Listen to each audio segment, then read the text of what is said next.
Okay, so welcome. My name's Sarah Spencer. I am founder of Think Like a Tree and author of the book Think Like a Tree: The Natural Principles Guide to Life. And what we're going to do is I'll just share my screen to let you know what we're going to do in the next hour or so.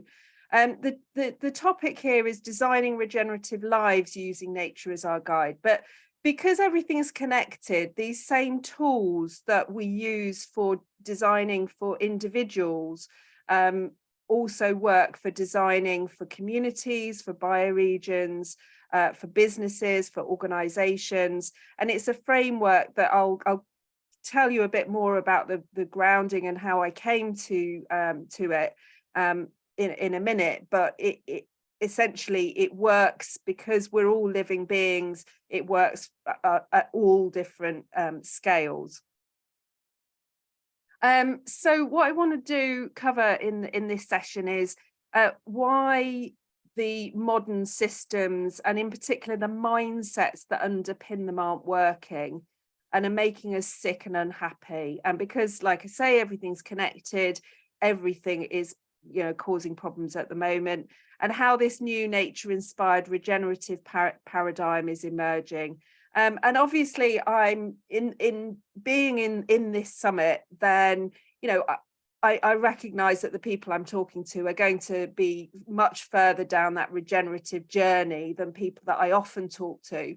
But it's probably worth sort of saying that where I want to sit in founding Think Like a Tree is actually to try to bring some of these ideas into the mainstream in a language that is really accessible and understandable for the majority of people. So if some of it seems a little bit simplistic, then please bear with me, because I just wanted to give you a flavour of what Think Like a Tree is all about. I'm trying to get away from some of the academic language or the more technical language that can sometimes alienate people in the mainstream in bringing them on this journey. I want to talk to you about the 3 stages that I think that there are on any regenerative journey, and how natural principles are the new rules for life. So rather than having a dictatorial framework about what is regenerative, it's now more about these natural principles that give people a framework to guide them. And what we can use as well are design processes. So taking an active, conscious approach to designing your life or your business or organization or community group or bioregion or whatever that is now essential. And it can seem somewhat paradoxical that we're learning from trees and ecosystems, which are kind of evolutionary and flexible and fluid, and to put in these design processes, but actually we've got a lot of conflicting in the human world. We've got a lot of ways that conflict that mean that is now essential. And I'm going to just talk you through a design cycle that we use in Think Like a Tree that allows people to design the life that they want. And we'll do questions and answers at the end, and there'll be some interactive stuff that I'll be asking you to put things in the chat and talking as we go along as well. But as I said, it's just me. I haven't got a co-host, so I will be trying to keep an eye on the chat. But if I miss something, then please shout up, or we'll get to you eventually. So I know that there's been quite a bit of discussion this past couple of weeks about what regenerative is. So my view is that it means learning from the rules that allow all living beings to thrive. And obviously I'm including humans in that too. Things such as healthy growth, adaptability, resilience, living with purpose, valuing diversity, reusing rather than throwing away, and being good ancestors. And obviously, to quote Janine Benyus, we are creating conditions conducive to life. And I say that regenerative living is the next big thing with a 3.8 billion year track record. And I do feel like we do, when we talk about regenerative, we do need to be very protective in terms of making sure that we're always referring back to the living systems that we're basing those regenerative principles on, and also going one stage beyond that, which is actually helping people to connect with nature more deeply, so that they can learn and observe these principles for themselves. So rather than it becoming some abstract ideology, I think it's really important that we make sure that people are engaging with the living world directly. So lots of lovely pictures of nature. So I hope that you will have some element of nature connection in this session, despite being inside on a computer. So just a bit of background about Think Like a Tree. So I'm in Derbyshire, UK, and I founded Think Like a Tree 5 years ago, and we now have a network of facilitators that we've been training up over the last few years. And we offer regenerative solutions for individuals, also for businesses and organisations, and for children and families. And it's to solve individual, organisational and world problems using nature as a guide. So the facilitators learn how to facilitate our core program, but then because we are operating as a regenerative ecosystem, they bring their own passions and expertise and interests, and then use the tools and the resources to then design the livelihood that they want, taking Think Like a Tree in the direction that is their particular interest or passion. So far we've had UK facilitation. Next year we're expanding out to international facilitator program as well, so that will be running as an online program, which is really exciting. So you're probably maybe wondering who I am. Like I say, I'm from South Derbyshire in the UK, and my first career was actually in as a legal representative for refugees and asylum seekers. And in 2010, the charity, which is the UK's biggest refugee charity, went bust, making 350 of us redundant overnight. And I had to think about then what I was going to do with my life, I guess. And I kind of returned to my passion, which was caring and worrying about the environment and the state of the world. Before that, we'd bought a small holding, and I was doing a lot of stuff around kind of self-sufficiency. I then discovered permaculture. And permaculture, if you haven't found out about it, is an amazing design system. It was originally for designing land, but is expanded out into people-based systems as well. Then in 2013, so in 2010, we founded our local transition group, so Melbourne Area Transition in South Derbyshire. And one of the projects that came out of the transition group was Whistlewood Common. So the photo at the bottom there is our roundhouse at Whistlewood. Now, 10 years ago, this was a bare field with one lonely oak tree in it. And I became the one of the co-founders and the lead permaculture designer for the project. So now, over the last 10 years, it was financed by individuals, so it's community owned by a community share offer, and the volunteers over the last 10 years have planted 3,500 trees, 150 fruit trees. We've built this straw bale and timber roundhouse and event space. It's totally off grid, and we do a whole load of activities around education, around the environment, but also things like forest school and education and my Think Like a Tree courses. It's one of the venues for my Think Like a Tree courses as well. So this was I was kind of really deeply rooted in this community response, because originally I'd started out kind of on my lonely lonesome with my family, and then realized that there were other people locally who were interested in doing the same thing. So we had that kind of community response. And what happened in 2015 was I'd done my initial permaculture design certificate. I then started my diploma in applied permaculture design, and then I had a huge health crash, which left me pretty much in bed for about 18 months. And that was really kind of a turning point, because before I'd been doing a lot of education with children. I was a forest school leader.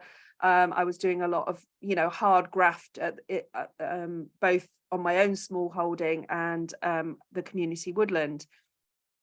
And this was a real wake-up call, and I had to really think about what I was going to do next. And I turned to the design processes that I'd been discovering in permaculture to redesign my way back to health. And using, again, the same processes, I also redesigned my career, which meant kind of moving away more from the heavy physical work and more into supporting other people to redesign their lives using these natural regenerative principles. And I massively love permaculture, but I do see that there is a limitation in terms of the general perception of what it is. And therefore, I wanted to kind of change a bit the branding and the language around what I was bringing, and also bring in other regenerative and nature-inspired disciplines such as biomimicry, systems thinking, regenerative leadership, and others. So combine all those into what became Think Like a Tree back in 2017. So that's what I've been doing ever since, and training up facilitators. So each time a facilitator comes on board, they bring in their new their new energies, and really I kind of see myself as a mother tree, a hub tree within Think Like a Tree, so that I can support other facilitators as they come along. And then in 2019, I wrote the book Think Like a Tree, The Natural Principles Guide to Life, which has 42 natural principles in 6 categories. And these are taken from permaculture, biomimicry, systems thinking. Many of them will be very familiar to you, and we're going to explore a few in this session as well. Because I wanted to bring this into a language that people would understand and be familiar with, in terms of, kind of a bit of a self-help book, but it's had really, really great feedback from people. And the main idea behind everything that I do is learning from nature. So nature's got a 3.8 billion year track record of success that we have been ignoring, certainly in most recent times. And if we can shift that back to this regenerative mindset, then that really, for me, I believe, is the only way that we're going to solve the problems that we're in the modern world. So really, we've got a tale of two worldviews. So I wanted to kind of contrast them with you. And this is the dominant but outdated worldview, which came from Descartes and Newton and the scientific revolution, which gave us so many things, but also left us with this worldview of separation. So humans separate from nature, the body and mind being separate, which is, such a root of many problems that people are experiencing in their physical and psychological health at the moment. Humans and living beings seen as selfish, like the selfish gene, that kind of mentality, this mechanistic and reductionist worldview, very much the patriarchy as dominant, inequality being seen as good, and these dominance hierarchies and control. This earlier this year, I did an excellent course with Jeremy Lent called The Web of Meaning. No, it was called Principles and Practices of Deep Transformation was the course, but it's based on his book, The Web of Meaning. And he really goes into a lot of detail about these worldviews and how they have really shaped our culture and our history. Jeremy also has a deep transformation network that on Mighty Networks that anybody can join as well. I really, really would recommend it, because he is trying to bring people together to design an ecological civilization. And this is, of course, the result. I don't need to tell you any of this. You know, we've got problems for climate, problems for other species, we've got mental health problems, we've got inequality, and you know, it's plain as day for all to see what the problems are of this mindset. So what I wanted you to do, if that's okay, is just either come off mute and just put your hand up and share, or put in the chat. So how do you see this outdated worldview showing up in your life and your bioregion, maybe within the groups and you know that you're involved in, that outdated worldview of separation?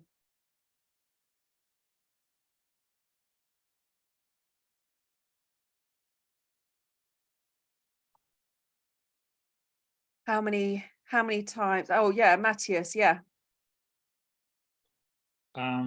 If I look into my bubble, then at least this worldview is pretty clear to everyone. If I look outside the bubble, that's the current reality. Yeah, and do you feel like you're kind of negotiating almost like parallel universes, you know, with these two worldviews that are going on in parallel, if that's what you're experiencing with some of your bubble and the people outside? You know, the purpose of the bubble is to shift the reality, so it fits in a way together, and you but you in reality you have to work with so many situations where people think that this worldview is a good worldview. They don't connect the issues we create out of it to the wealth or prosperity they have today, and linking those together make a first consciousness on why those issues appear is part of my work. Brilliant. Yeah, Killian. Hi. Of course, in everything, the question is basically rhetorical. You know, really, it's everywhere. It's in everything. So the thing that really worries me about the old worldview is how much it infiltrates the part of the segment of the population that is actually trying to make change. Because in so many ways, we're still holding on to so much of that structures, in anything from, say, the donut economic model, which is nonsense if you understand the basics of economics and the basics of regenerative systems. You know, and people are just eating that up, and it can't get us to where we want to go because it maintains things like ownership and profit and things like that. So and in activism, you see it in activism with everyone wanting to work within these structures and hierarchies, and even as they're talking about not doing that, still doing that, it's really cognitive dissonance at a massive scale. So we're having a hard time moving away from it. Yeah, I think that's really true, and yeah, Maria is saying it's showing up as isolation and depression. And yeah, and I think one of the solutions, if you can call it a solution, that I have, one of the things I think is really important is something I mentioned before, which is that we take people out into nature to connect directly, and somehow those hierarchies are much easier to dissolve when we're out in the forest. So is that something that you've experienced as well, Cillian, in terms of trying to dissolve that worldview? Well, sure. I mean, I'm a permaculturalist too, and I've also designed a system for I've designed a system for regenerative governance. I even call it that, regenerative governance, from I don't know, 12 years ago. So you're preaching to the choir in my case, and so yeah. everything. Yeah, it's so yes. Fabulous, brilliant. Okay, so let's move on then. So this is the new nature inspired regenerative worldview that we're talking about now, which is humans are part of nature. I mean, some people kind of even query use of the word nature, because the dictionary definition is obviously as something that is non-human, but I do still use it because I think it's familiar language in the mainstream. But I also often refer to the rest of the living world, or sometimes the more than human world. So the language that we use is really important. In this regenerative worldview, the body and mind is joined. We've got this idea of naturally collaborative rather than selfish, or rather than purely selfish, because I mean, the amount of times I hear that kind of selfish gene kind of argument in conversations. Human systems are living systems, so whether it's businesses or economies or groups of people, they are living systems. We want this sustainable flourishing, which offers an alternative to the collapsed narratives of our future. So yeah, within activism, I think that's really important, that we can show this as an alternative, because in my many years of kind of doing this, I've come across so many people that are really it is doom and gloom in their lives, and I totally understand that. I've been in that dark place, but it's not hugely helpful in a group situation in terms of moving forwards, whereas learning from nature, I feel, is. And complexity, not knowing, and diversity are embraced, so that element of complexity. So we humans are really good at doing complicated, we're not very good at doing complex, and we've got to lean into that discomfort. The connections are as important as the individual elements, and to a large extent this is returning to our true nature. So this is what's so great when I do take groups out in nature, that it is something that feels familiar. So we can talk about it in an abstract way on a computer, but when you take people out, that kind of biophilic effect is really does a lot of the work for you in terms of being a facilitator. And obviously, there's many nature inspired disciplines. I would like to see more of the disciplines working together. They do seem to be still quite siloed. If hopefully the regenerative label might help to unify, but essentially they're all inspired by natural living systems, and there's a huge overlap in terms of the principles that each of these use. Yeah, Cillian. Yeah, you said there's a huge overlap, but for me, this kind of thing, I hear a lot of this, like people saying biomimicry as if it's separate from permaculture, or and all these other. I see it much more as if you have a sort of an innate sense of simplicity and and that might be via permaculture, like for you and I, then for me it's like permaculture is like an umbrella that everything else can fit under if you really understand it, how it functions. Or you can think of it the other way, is turn it around the other way, and it's like a toolbox. that everything else can go into. But getting that message across to people is really, really hard. So when people say biomimicry and permaculture, it's hard for me to process. It's like, no, it's all one thing. Yeah, no, I do agree with you. I think that, yeah, that's probably quite a complex. Well, maybe we'll pick that up later, actually. But yeah, I definitely hear you. And you know, permaculture is my kind of first love, if you like. And I do think that this is all permaculture. But sometimes the language that we use can make it a bit more accessible and familiar to people, to bring them along in the mainstream. I really wish I would see a lot more permaculture being referenced in a lot of these books, and some of the regenerative business books don't even reference nature, which I think is deeply problematic. So just on a more positive note then, in terms of in the chat or raise your hand, how does this regenerative worldview show up in your life and your bioregion? If people would like to share some kind of positive stories about this, where they're seeing this regenerative worldview.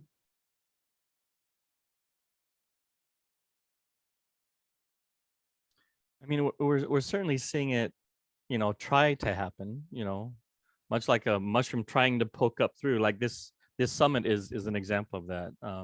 Your book is an example of that.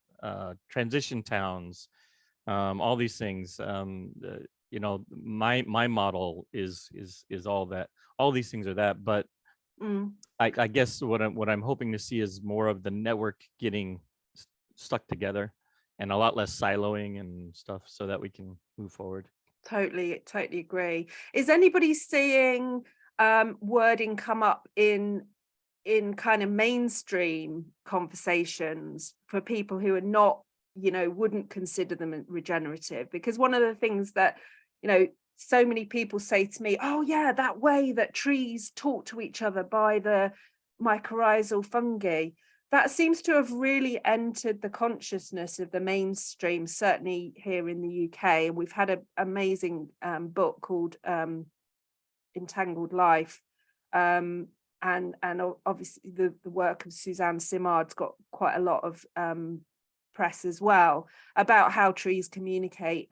And so, and I think that is changing the way that people are looking at nature, and you know, talking about connections and this, you know, mycorrhizal networking in a more mainstream way, which I feel quite hopeful about.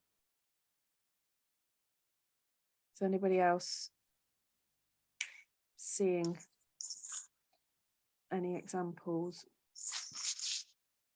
Hi. Hi. It's Siobhan. Hi. I've actually seen, I'm on a lot of conferences and networking events, and recently with the UN, I'm part of the conscious network through the UN VP, I think it is. It's just new to me, so I can't remember all the acronyms. And what I'm finding is that a lot of the UN people are talking about getting out of their silo. And I think that that's a great thing to happen, because they're all starting to talk regenerative, a regenerative worldview. They're talking about reaching outside their silos, learning from other people, from the private sector, from civil society, and bringing these people into what they're doing through their NGO and through the financial structures and organizational structures that are set up in the old world ideas, right? So I think we're starting to see a bit of a shift over to a regenerative worldview. Yeah, that's really encouraging, isn't it? And yeah, I think it is this is where tipping points can really occur, I think, if, you know, in that worldview. And yeah, I think this is why I want to sort of spend energy kind of trying to lead people into this new way of looking at the world. And it's better for humans, it's better for the planet, but it's better for humans as well. So it's definitely a win-win situation. Thank you. Okay, so these are the three elements that I see on any regenerative journey, and I've kind of alluded to them a bit already, that it has to involve the deep connection with other living beings, otherwise known as nature. So, you know, not to become some abstract ideology that people talk about in meetings, but, you know, as much as possible, getting people outside to experience that nature's diversity and wisdom, you know, that connection for themselves. And that's hugely democratizing as well, I think. And obviously that then encourages people to get in much more in contact and in tune with their own region and bioregion, and take it from there. And then the second element is actually learning from nature's wisdom. So, you know, these principles and patterns that we're going to talk a bit more about in a bit. So, you know, that's the idea that nature has had this, you know, billions of years of research and development and problem solving, and we're ignoring it at our peril. And then the third element is taking action. So, you know, once we've had this connection, we've gained this knowledge, we need to do something with it. So those are the three elements, and that applies whether you're in an individual, an organization, whatever. And then on an individual basis, then, you know, these are some of the benefits. So, you know, I think when we're going out into the mainstream with these kind of ideas, we do need to be selling an alternative narrative to the doom and gloom, and, you know, it's all about what you're going to have to give up if we move to this new way of living and way of being. And so, yes, it's going to be simpler, but it's also going to be, you know, more nurtured, more connected, more purposeful, and trying to get across to people about what this kind of new type of life feels like as well. You know, that we can describe it all we want, but if we can evoke that feeling in them, then that is what's going to sell it to actually make those changes.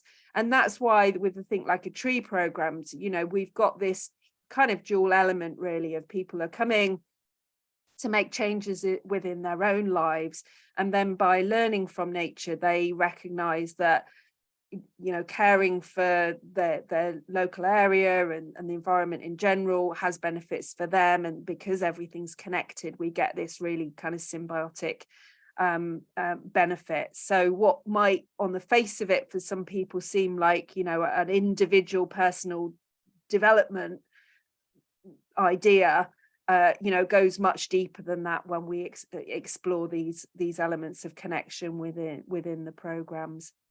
So yeah, Melina, how do you see purpose in nature? Yeah, so I do think that all living beings have a purpose. They are very purposeful in what they do. That's obviously in their DNA in terms of passing that on. Within humans, obviously we've got the much wider element in terms of us being able to choose purpose, and it doesn't have to be a purpose that was wired into us by our parents. But I do see nature as purposeful, yes. And I do think we need to bring people along in terms of encouraging them into stepping into the discomfort. So permaculture principle, which is one of the principles that I've got in my book, is use your edge. So the edge within ecosystem, between two ecosystems, is a really exciting, creative, diverse place. So if you have an edge between a grassland and a forest, you get much more diversity, but it can be a place of danger. So if trees are moving into new ground, for example, then it can be a place that they're, you know, facing some dangers. So we really do encourage people in our courses to sort of step outside of their comfort zones and you know, do new things. Then embracing the complexity and not knowing. So, you know, anytime you get people together, you have a complex system. You know, this photo is just inviting a few people round for dinner, but you can't plan the outcome. You know, the outcome might be, you know, a massive fight, or it might be the next marriage or something. You have no idea when you bring people together, and we have to embrace that, and embrace that element of not knowing, which is something alien to us in that kind of traditional worldview that we've been brought up with us with. And also the third element, this like rewild yourself, so allow for emergent properties. So, you know, kind of rewilding is obviously becoming very fashionable, and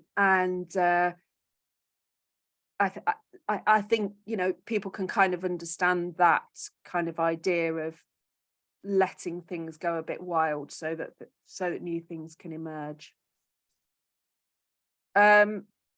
So designing regenerative futures. So some people question, you know, why would we take a design approach? Obviously, you know, in permaculture, it's fundamental.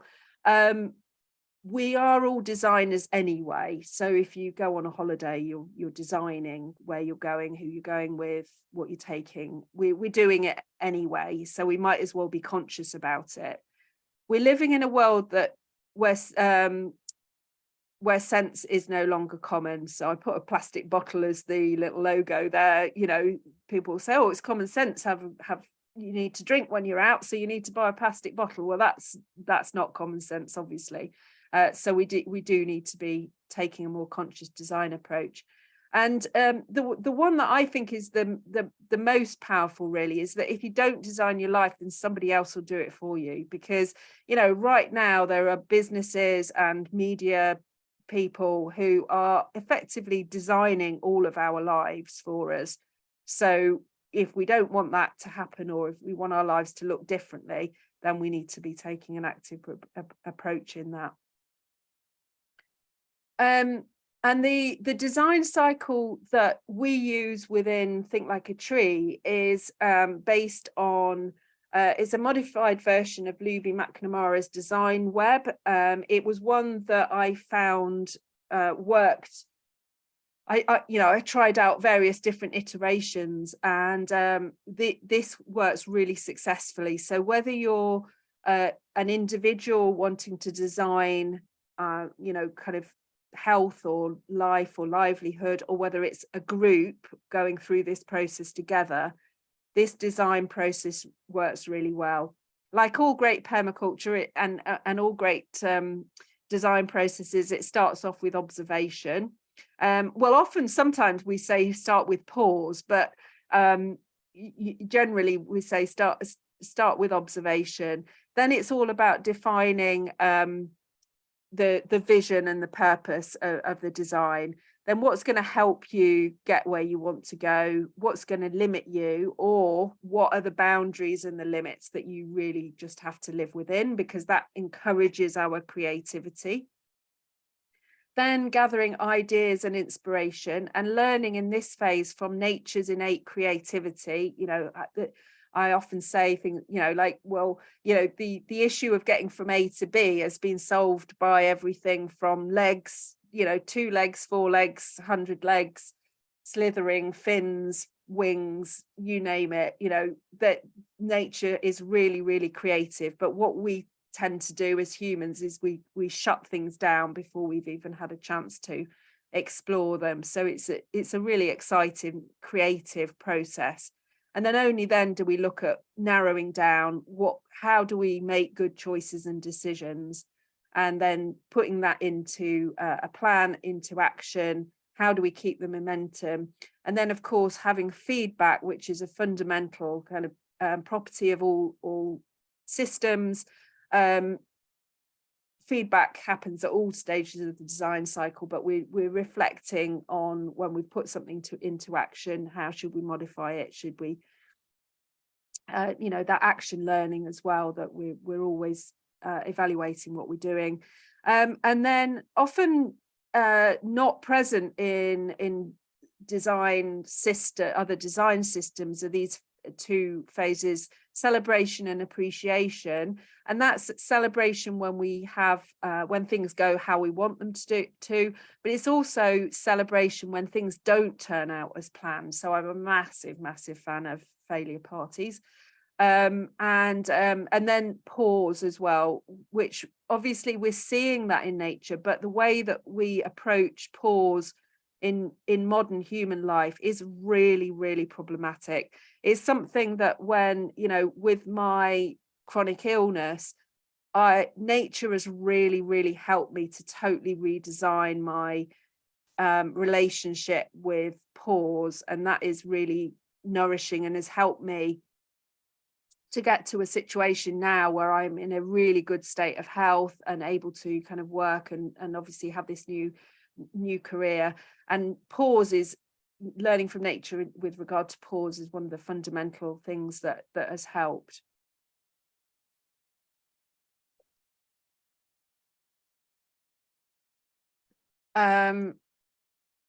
So what can it be used for? So I've personally used it for health, for my chronic illness, and many people who've been on the Think Like a Tree courses over the years, both in person and online, have used it for that. Then also things like mental health and well-being, confidence, overwhelm, stress. And then for planning things like life changes, new careers, we've had several people design their retirement, their work-life balance, that kind of thing.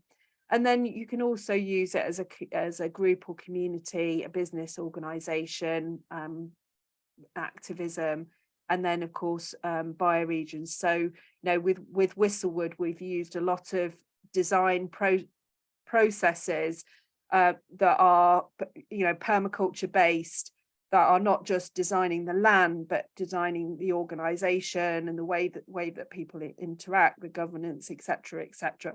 So this can be used at all different scales. And I wanted to explore some of the natural principles with you. And what I really would like to do is probably, are people up for going into breakout rooms?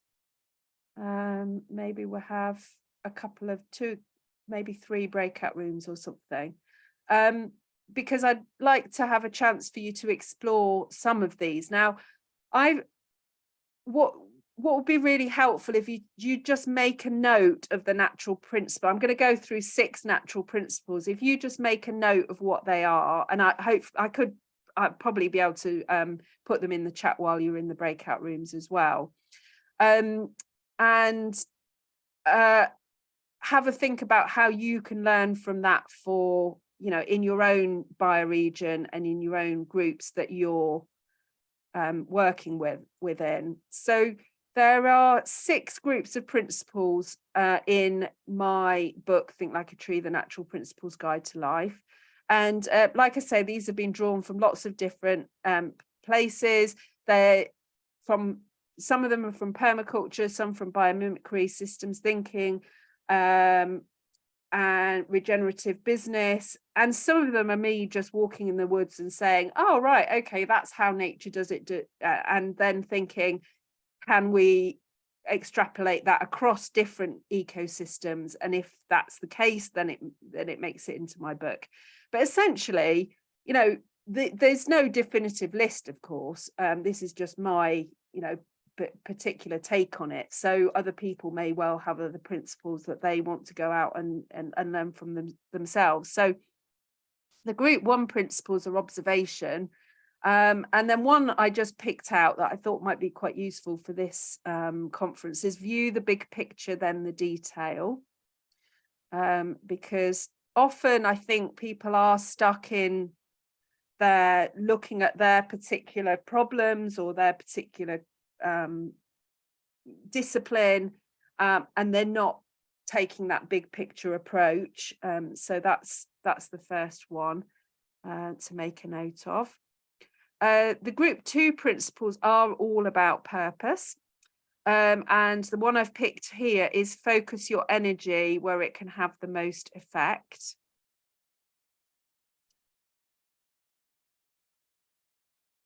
So there are a lot of energy principles because obviously nature is really good at using energy effectively and efficiently.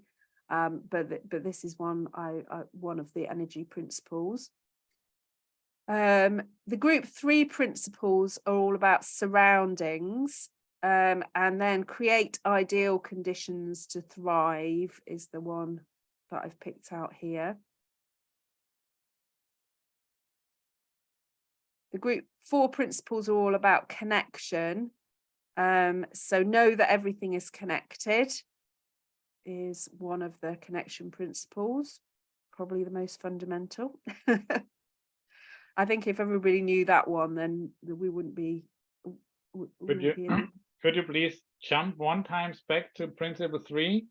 Yeah, of course. Oh, But you were a little bit fast to me.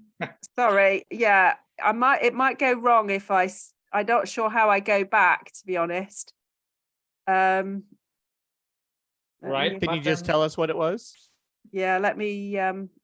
So? Oh, have I stopped screen sharing? This is always the way, isn't it? Yep. In my experience, anyway.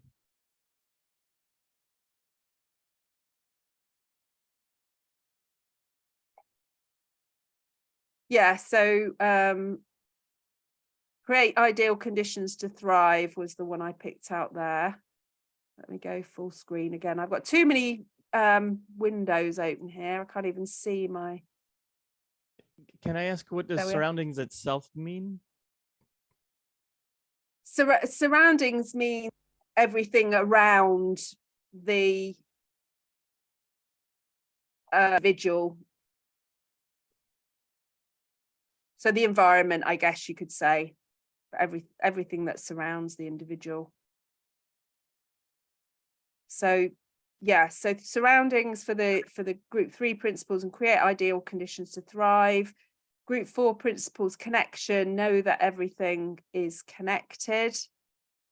We now see not the presentation, but the PowerPoint. Oh, Still the group 3 principle is okay. shown. Bear with me. I'm going to shut down some windows because I can't see everything at the moment.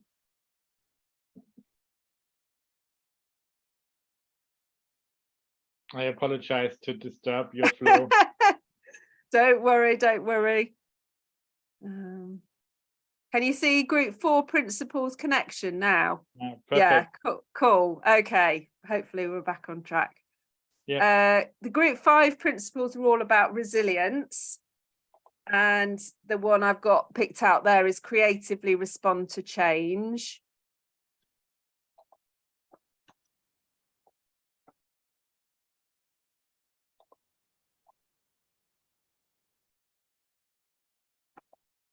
And the group 6 principles are all about future, so looking towards the future. And the principle that I picked out is my favorite principle, which is be a good ancestor. And I do say as well, usually to people, that this is kind of the shortcut principle, that if you just want one principle that's going to guide you when you're making a decision, whether that be which food to buy in the supermarket or how, you know, all the big questions about how to live your life, the be a good ancestor principle is always, you know, kind of a really, really good guide will this decision make me a good ancestor? Okay, so I'm going to have to create some breakout rooms now. Well, would you rather do it all in one room, or would you rather go into breakout rooms and have a chat with people? I'm not quite sure. Are you definitely all there, Oliver, Siobhan, Lauren, Melina, or shall we stay in the main room? Maybe we'll just stay in the main room, and then people can yeah, just have a chat about the different principles. And yeah, I think that's probably the best thing to do if people are not on their pictures. So has anybody got any thoughts about those? Let me stop sharing, and then we can all see each other better. How you might use those any of those principles in your kind of own region.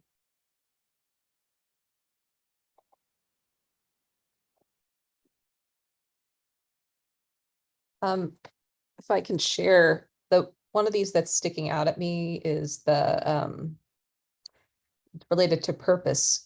Focus your energy where it can have the most effect. This is actually something I'm struggling with at the moment. Because when you run a nonprofit and you're like managing, wearing lots of hats and managing everything, it's like, where will my energy have the most effect? It's challenging when it's like you're a team of one, and trying to prioritize. So I'm managing that with my nonprofit and thinking too about like continue growing my career. And so this particular principle is kind of up for me at the moment.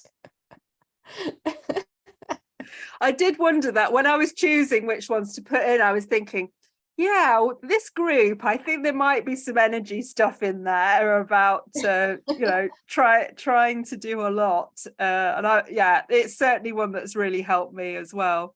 Does anybody else identify with that? I think that's one of my favorites, although I'm going to use the permaculture phrasing of it, which would be least change for maximum effect, or to capture and store energy. One of those two both fit that idea, right? So to capture and store energy and least change for max effect, and all that. And the last one, and the way you phrase it, really brings me back to the more prosaic idea of the 20-80 principle. 20% of your effort gets 80% of your results, and vice versa. And so be focusing on 20% behaviors. And in our designing, if we are finding that balance of the most efficient and most effective use of our energy that gets the maximum effect, maybe not always the absolute highest return, but the overall balance of the energy put in and the energy you get out, or what you put in and what you get out, getting that more balance is kind of what this is all about. And I think for me, that is really important in how we put our world together again, is that we are really focusing on doing things that are actually making good things happen, and the ones that are most important to do for, especially in a crisis, you really need to focus down on what is vital. And that I think is what that's getting to for me. I agree. Leading with purpose is vital to making everything else work. Because if you don't know your role in the greater picture, the bigger picture, then it's difficult for you to contribute to the world, to the, improving the world. And for instance, John and I, we started our Crop Circle Farms, Feed an Island, Growing to Give, which is a nonprofit as well. Lauren, Growing to Give is a nonprofit. So we started that with purpose, as opposed to looking at how we were going to do it. On the business side, how we were going to make the money, right? The donations for going to give and things like that, and the the profits for the Crop Circle Farms. And we just decided, we kind of decided that we would lead with the purpose first, and then let everything flow from there. And I think that was really important. I think flow is a big part of a regenerative cycle. So letting it, understanding that, you know, all your principles, but letting it flow so that you're not the salmon swimming upstream, right? Like you're not fighting the current. So you just go with the flow through observation and, you know, following your purpose, but allowing yourself that movement, that momentum to go with the what's happening in the world. You know, for instance, what we've just gone through, we were up against it. You know, most everybody just kind of came up against a brick wall, but you had to just be like water and find your way through. And those that did are doing great things. They're successful in what they're doing. They're moving forward. And then there's the other ones that are kind of stuck, mired in the mud, and the, you know, they're in the depression, and they're not moving forward. They're just kind of churning around in their anger and their grief and their, you know, just divisive ways and stuff like that still. So that's where I see it. Yeah, I totally agree. You know, purpose is kind of a bit like the glue, I think, that holds a project or an organization together, and it goes a huge long way to overcoming those problems with regard to resilience. If the organization can refer back to their purpose, that will bring them back together. And I think purpose also allows you, because obviously living systems, you're trying to, when we work with organizations and businesses, we're trying to get them away from those hierarchical structures, and that can seem really scary, you know, to have that more innovative, autonomous the systems. But the purpose, again, is like the glue that allows that complexity to still work. So yeah, I totally agree with you. Melina, Thank you. Yeah.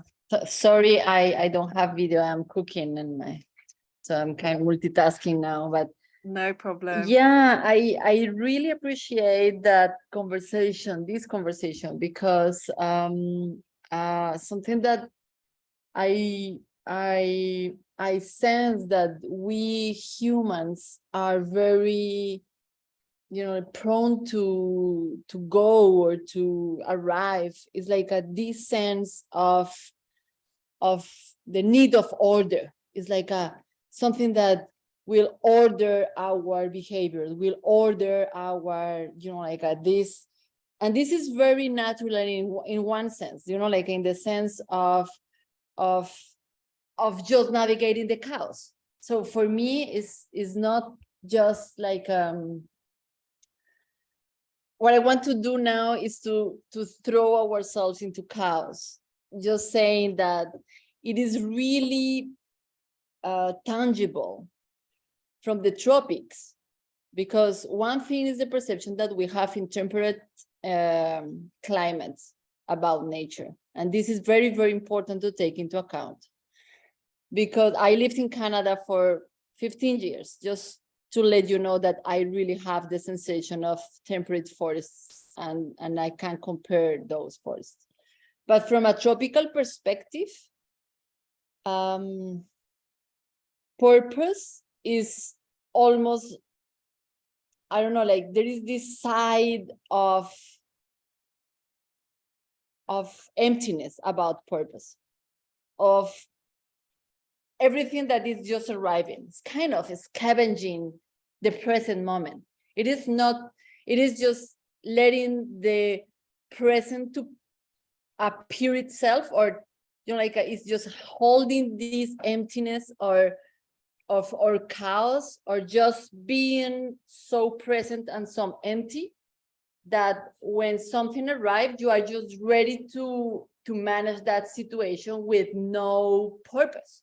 There is not something that we are going there. There is a goal, so we are going to do that. It's kind of, if you see, you can make it in different layers.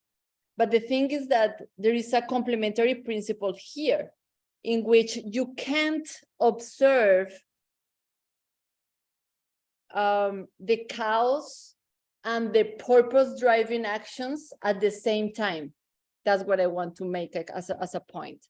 It's like, you, from one perspective, yes, there is a purpose, there is something, let's eat today, or my purpose is to find something to eat.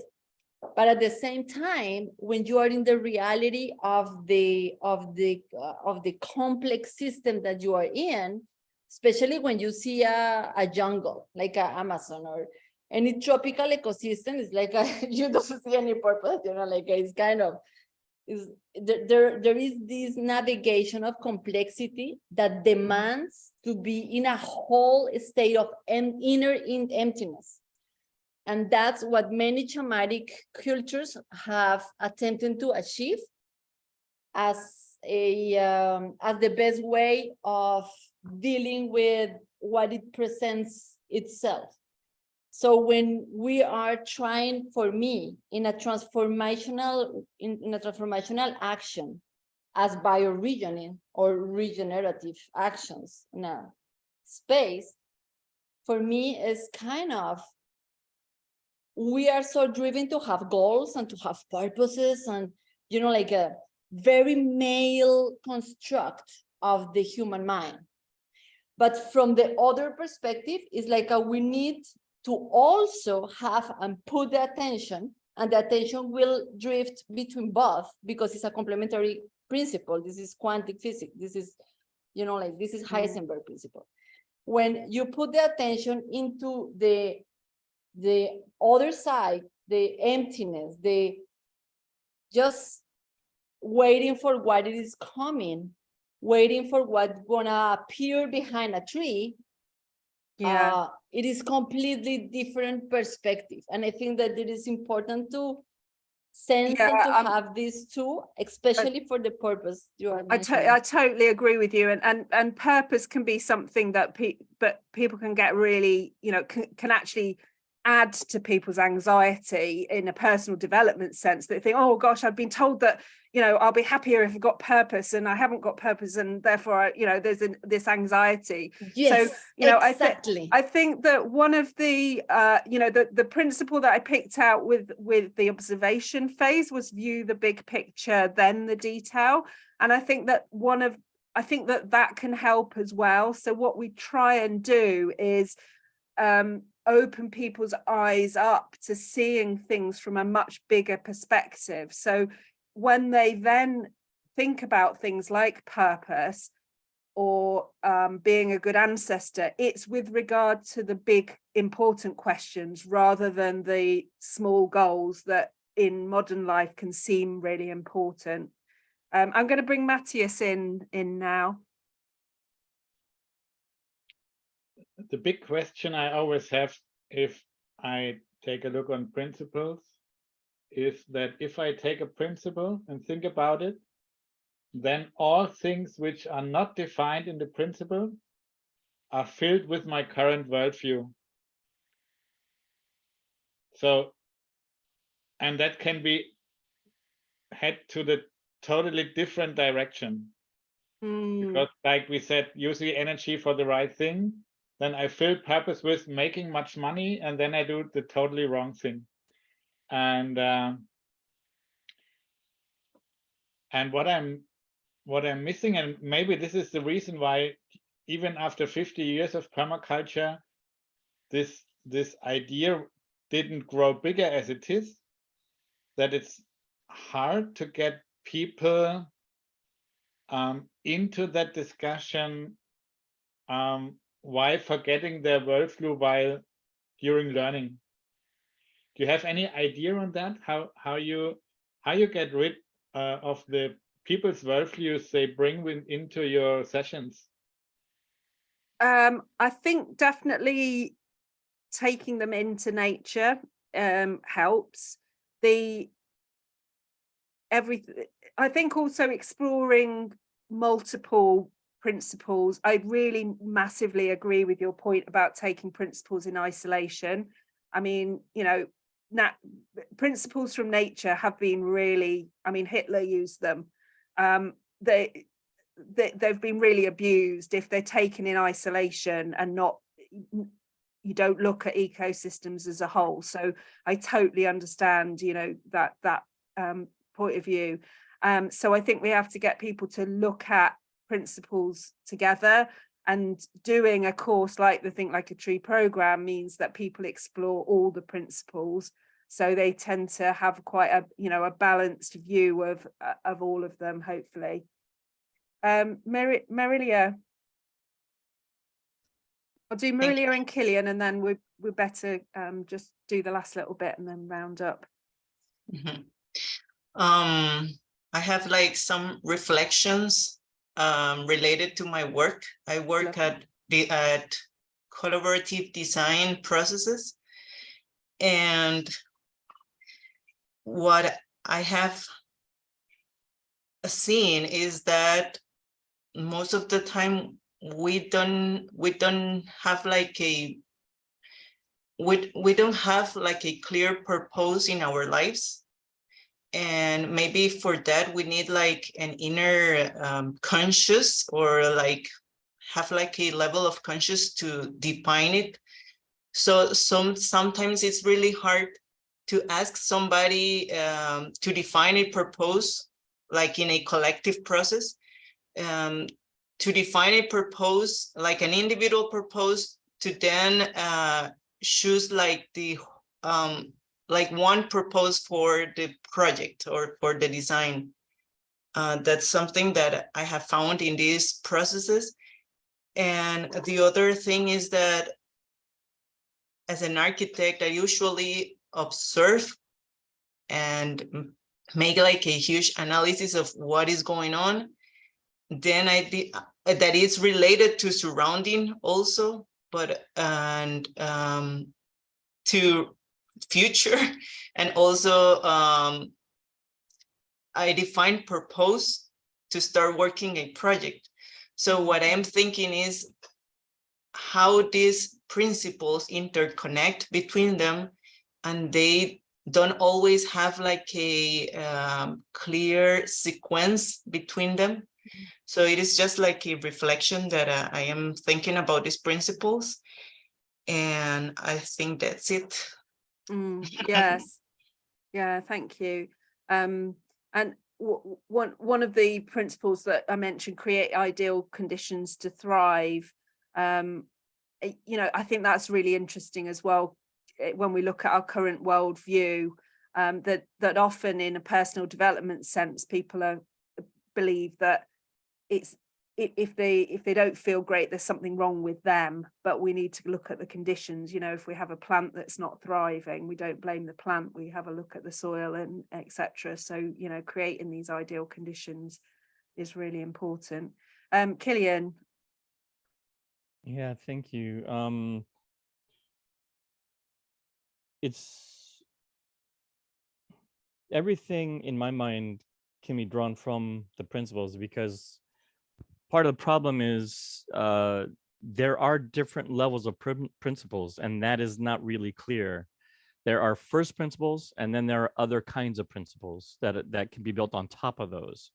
And Matthias, what I think you're concerned about is all this stuff. But the other thing that struck me about what you said, Matthias, is the issue you raise about people bringing their stuff into the process is true of every process. So it's not particular to permaculture. It's not particular to the application of principles or anything else. That is just what people do. So I don't see a real issue there. But if there is an issue there, the way you get past that is understanding how the principles function and what they are. So we're talking about purpose a lot here, right? And yet we don't need to. It's one of these secondary, tertiary, quaternary issues, because the first issue is solve the problem, right? We're acting to solve problems. And that's why permaculture doesn't have anything in it about what is your purpose. It doesn't have anything in it about your holistic goal like HM does or any of that stuff. It has a needs analysis. That's the basis of your decision making, is a needs analysis, and what you have to work with, your resource analysis, and observing your space and all that stuff, understanding your space, blah, blah, blah. It's when you start to solve your problems. I need to eat, I need water, I need to keep my body temperature stable. I need people to help me do stuff, some things I can't do on my own. And so I choose to work with people. So everything can be derived from the principles when you let them be foundational and let them remain simple. But we want to layer all this stuff from our human heads and experience on into this and confuse it with that base. And we end up with this spaghetti stuff. And if you, as a permaculturalist, once you assimilate this stuff into your thinking, you can always start from first principles in everything. Every decision you're making can always start from first principles, and all the other stuff can be derived from those first principles. And it simplifies everything. It's really hard to talk about in such a short time. It's really hard to get that clear in such a short time, but it is magic. It is magic once you get that first principle thing in your head and see how you can extrapolate everything from it. It's that's why there's no conflict in what you said, Matthias. That conflict doesn't exist for me. I don't even see it. So yeah, and I think that what I'm aiming to do with Think Like a Tree is kind of meet people where they are in a lot of cases, and what I observed was there was a huge benefit from learning for people's lives, for people who didn't want to know anything about gardening. So a PDC, I couldn't say go and do a PDC, a permaculture design certificate, because that was just not going to float their boat, and Right. Yet there was so much in this that needed to come out. And I don't want to be too prescriptive in terms of saying you must, do A, B, C, D, and that's why I put, essentially like 50 principles in there that people can, and people will do this anyway. Is my thinking. They're going to find the principles that work for them, and then hopefully they will then find the other ones as well. So yes, as much as I'd love to guide people through, a step-by-step process, and to an extent we do that on the course, but essentially I want people to find the principles that speak to them most first, because that's how they're going to get hooked in and then learn about the whole greatness of the rest of it, if that makes sense. I'm conscious of the time, so I'm just going to share Can I just make just one quick reinforcement? Go for it. Yeah, very short. Yeah. That's where the needs-based decision making is so important, and we see it reflected in indigenous cultures. That's what they do, right? And I believe that's probably why it ended up in permaculture. And that makes it, all that makes sense, right? Yeah. Understanding that you're meeting needs, you're problem solving at the needs level, not the wants, not the wishes, not the desires, the needs level, and everything else can flow out of that. Yeah. So it's hard to explain, but anyway. The needs principles in the book do come pretty high up. I actually put the plan for each need to be well supported, which is just a rewording, because I'm just trying to make this more easily accessible wording wise to people. That comes in the surroundings, but essentially, you could easily put it in purpose. I totally agree with you. The needs are there, and we'll just round off. So just to kind of conclude, sorry, I'm just If it eases your stress any, there's nothing immediately after this that we have to move from this space for. There are additional inputs, but they're in other rooms, other spaces. Okay. So just if you want time and if people want to stay, that's possible. Okay, yes, I definitely want a break because I want to go to a session in a bit and try and have some tea. But yeah, really rich conversation. Thank you. This is I'd like to definitely kind of take this up further as well with anybody who wants to, because I'm just fascinated about how, you know, that this is a way of reaching people in the mainstream. So our programs basically Think Like a Tree programs, which are for individuals and you know, people come as families often, or, you know, kind of mother and daughter, or family groupings. So it's either online or in person, and then or on a one-to-one basis. And then we also do a business and organizational program as well, and there's lots of free resources on the website as well, so thinklikeatree.co.uk. There's some webinars, a version of this webinar for individuals but also for businesses as well, because we have a slightly different slant for businesses, because we use natural principles that are much more ecosystem based when we work with businesses and organizations. So we've got like 10 strands of an ecosystem organization that we use for businesses and organizations as well. And then of course facilitators, so we're always looking for new facilitators, so in the UK in person, or the international program, we're doing an online one next year, and always up for collaboration. So you know, like I say, kind of, we really do try and operate according to that ecosystem approach, both within the network but also with collaborating with other organizations outside as well.